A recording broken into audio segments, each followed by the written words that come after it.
Smart et réglo, c'est un sujet lorsqu'on est cadre qui occupe souvent, d'ailleurs, Fanny Grismer aurait pu nous faire une pause café sur cette question, la durée du travail, les forfaits, mais combien de temps je dois travailler au maximum. Les cadres, j'en fais partie, disent tout et n'importe quoi. Émilie Méridjen, merci d'être avec nous, avocate associée spécialiste en droit du travail.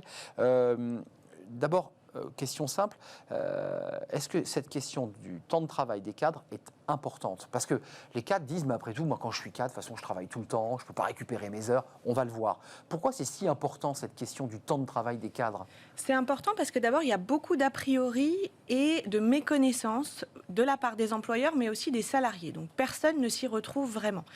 Et ces a priori et ces incompréhensions génèrent des risques pour les employeurs, que je représente la plupart du temps. Et du coup, il est important d'y voir clair et de savoir ce qu'on peut faire et ce qu'on ne peut pas faire, s'agissant de la durée du travail des cadres. Il y a une étude de l'INSEE qui dit quand même, ça c'est vous qui apportez ces informations, que les cadres travaillent plus, on est d'accord, par rapport aux 35 heures. Tout à fait. Ce sont ceux qui, en moyenne, déclarent les plus longues durées de travail, un peu plus de 43 heures par semaine selon l'INSEE, et presque 9 heures par jour. Et ce sont également ceux, alors hors période du Covid, où tout le monde travaille de chez soi quasiment, mais qui travaillent le plus chez eux, en complément du travail qu'ils effectuent dans l'entreprise, et qui travaillent le plus le soir, après avoir couché les enfants, etc. Concrètement, est-ce que tous les cadres sont logés à la même enseigne? On va commencer à arriver sur le statut que l'on signe. Lorsqu'on signe son contrat, on est soit au temps horaire, soit on est au forfait. On n'est donc pas tous logés à la même enseigne. Effectivement, on n'est pas tous logés à la même enseigne, contrairement à un a priori. C'est-à-dire que pour la plupart des gens, un cadre, ça n'a pas de durée de travail. C'est vrai. Ça compte pas son temps. Éventuellement, ça a des RTT, mais en tout cas, il n'est pas question de pointer, de badger ou autre chose. En réalité, il y a, on va dire schématiquement, sans rentrer dans le détail, 3 catégories. Il y a les cadres qui ne sont soumis à aucun régime spécifique et qui sont, eux, logés à la même enseigne que tous les salariés, c'est-à-dire 35 heures par semaine. S'ils travaillent 37 heures, ils doivent être payés pour les 2 heures supplémentaires effectuées dans la semaine. C'est minoritaire, non?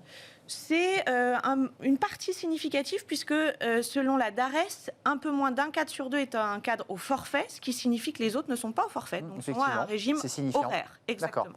Donc ça, c'est la catégorie, on va dire, par défaut. Si rien n'est prévu pour eux, ils sont aux 35 heures. Les cadres dits autonomes sont les cadres qui peuvent être éligibles à ce qu'on appelle un forfait jour. C'est le forfait qui déconnecte la durée du travail d'une logique horaire. Ce qui veut dire qu'on n'a pas de durée maximale quotidienne, on n'a pas de durée maximale hebdomadaire. En revanche, et ça c'est sous impulsion de l'Europe, on doit veiller à ce que le cadre bénéficie de ses temps de repos quotidien et hebdomadaire. Le nombre d'heures nécessaires entre la fin de l'arrêt du travail et la reprise. Exactement. C'est combien d'ailleurs le chiffre exact? 11 heures. 11 heures Par jour. D'accord. Donc ça veut dire qu'il faut qu'il arrête à quoi, 21 heures grand maximum? Oui, enfin ça dépend à quelle heure il reprend. À quelle heure il reprend, exactement.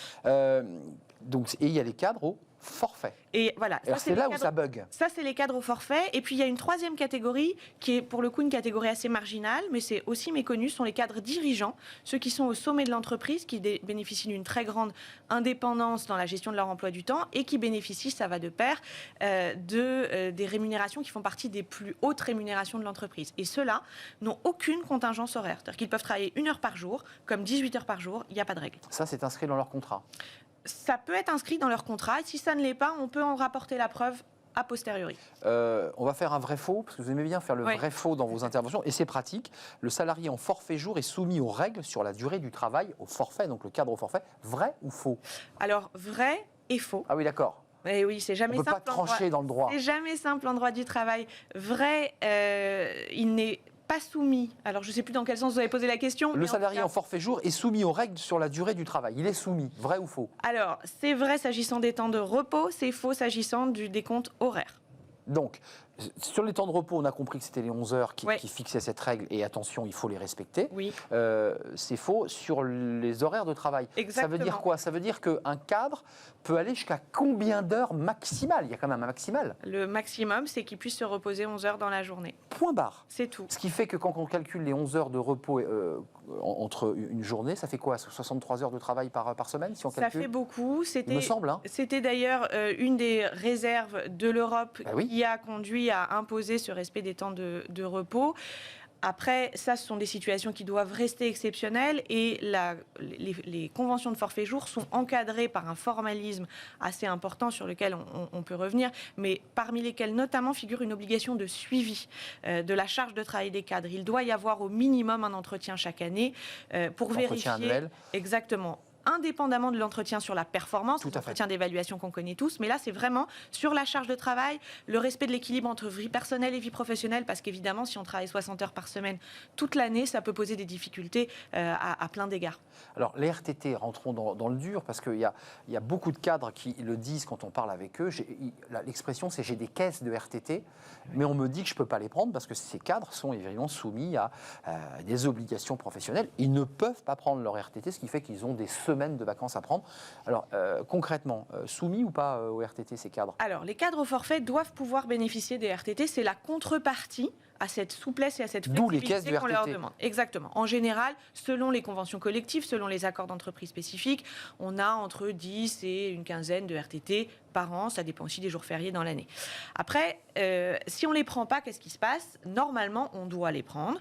Certains accords prévoient que si on ne les prend pas, on les perd. C'est ça. D'autres accords prévoient que si on ne les prend pas, ils peuvent être reportés sur une certaine durée, disons sur les 3 premiers mois de l'année suivante. Après, il existe toujours, vous savez, la zone grise en droit du travail, c'est-à-dire que le salarié peut dire « Ah oui, mais vous êtes bien gentil, moi, si je ne les ai pas pris, c'est parce que je n'avais pas la possibilité. Évidemment. Vous ne m'en avez pas donné la possibilité. » On peut avoir des contentieux un peu résiduels sur ce sujet. Dernière question, les fameux cadres soumis à une convention de forfait jour. Est-ce que tous les cadres y sont soumis? Vrai ou faux? Alors, faux. Ah là, c'est faux, c'est net. Oui, c'est faux. Alors, pour pouvoir être soumis à une convention de forfait jour, il faut d'abord être éligible en tant que cadre, c'est-à-dire pouvoir justifier d'une autonomie suffisante et ne pas être soumis à l'horaire collectif de son service, de son équipe, etc. Ça, c'est, on va dire, la condition qui concerne le cadre. Mais il y a d'autres conditions qui sont aussi importantes d'un point de vue de la sécurité juridique. Il faut que l'entreprise soit couverte par un accord collectif, que ce soit au niveau de l'entreprise elle-même ou de la branche ou de la convention collective. S'il n'y a pas d'accord, et d'accord conforme évidemment, alors il ne peut pas y avoir de convention individuelle de forfait jour.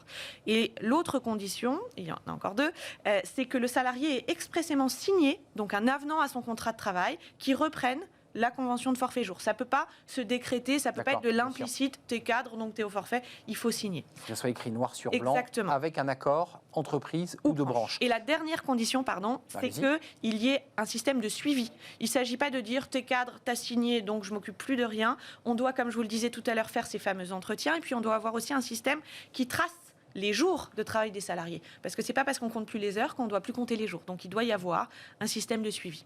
Ça, c'est les DRH qui gèrent ces suivis. Oui, alors c'est mal suivi. C'est compliqué. Ça dépend des entreprises. Non mais franchement, on est là pour les aider.